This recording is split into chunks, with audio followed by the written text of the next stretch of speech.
Seperti tadi luka pipinya kenapa?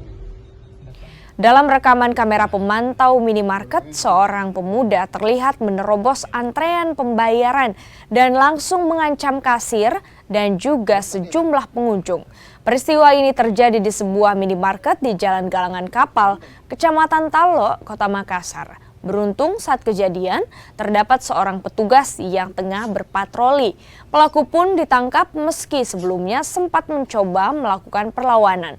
Setelah dilakukan pemeriksaan, pelaku yang diketahui bernama Buding ini telah beberapa kali melakukan aksi serupa.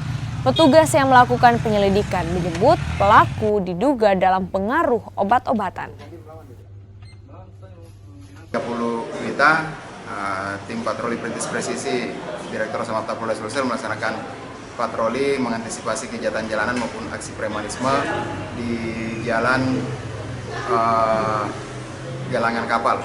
Kemudian beberapa personil melakukan dialogis kepada masyarakat di SPBU tepatnya. Kemudian salah seorang dari personil kami masuk ke dalam Indomaret untuk membeli minuman. Namun pada saat berada di dalam, ternyata anggota kami melihat seorang pria yang sedang marah-marah dan mengancam karyawan Indomaret termasuk beberapa customer, sehingga membuat takut dengan kalimat menusuk ataupun menggerek.